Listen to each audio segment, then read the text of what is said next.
চলবে না। ইউনূস সাহেব রাতে ঘুমিয়েছেন কিনা জানি না, শুধুমাত্র যমুনার সামনে নয়, সারা বাংলাদেশে আওয়াজ উঠেছে আওয়ামী লীগ চিরতরে নিষিদ্ধ। শুভেচ্ছা, আসসালামু আলাইকুম। ঢাকার বাইরে ছিলাম, ঢাকায় এসে পৌঁছেছি সকাল 9টায়, তাই আসতে বিলম্ব হয়ে গেল, ক্ষমা প্রার্থনা করছি।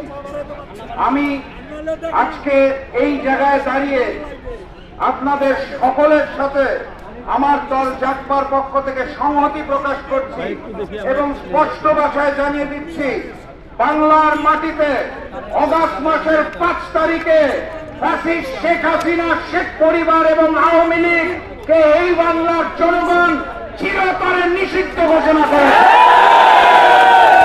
এরপরে দাফনটা বাকি আছে বোধহয়।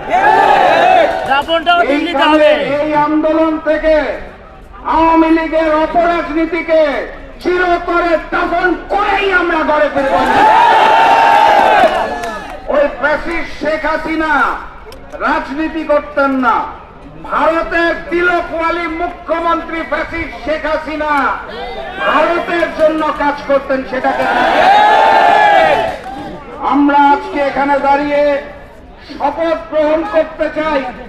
অগাস্ট মাসের 5 তারিখে হাজারো শহীদ পরিবার রায় জানিয়ে দিয়েছেন, বাংলার অপমর জনতা রায় জানিয়ে দিয়েছেন। অতএব বাংলার মাটিতে আওয়ামী লীগের রাজনীতি আর চলবে না।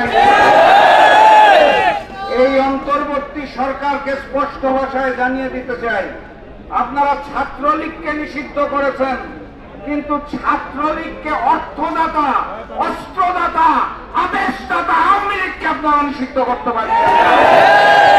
এখন আবার নতুন নতুন গুজব শোনা যাচ্ছে, গল্প শোনা যাচ্ছে, এরপর নাকি যুবলীগ নিষিদ্ধ হবে, স্বেচ্ছাসেবক লীগ নিষিদ্ধ হবে, মহিলা লীগ নিষিদ্ধ হবে, কৃষক লীগ, তাঁতি লীগ নিষিদ্ধ হবে। আর বাংলার মাটিতে ওই দিল্লির প্রেসক্রিপশনে ইনক্লুসিভ নির্বাচন করার জন্য আপনারা আওয়ামী লীগকে বাঁচিয়ে রাখবেন।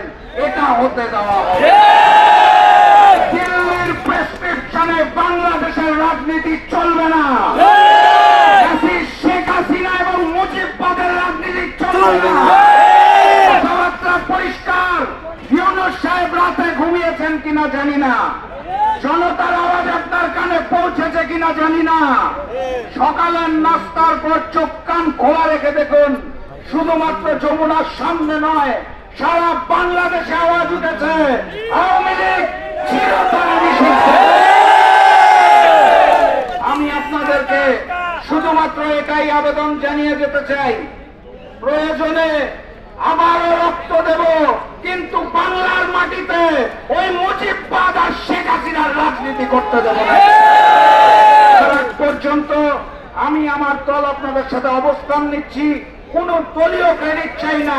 আবারও ওই ঐক্য হবে, ছাত্র জনতার ঐক্য হবে ইনশাআল্লাহ। সেই দিনের স্বপ্ন রেখে আজকের মতো বিদায় নিচ্ছি।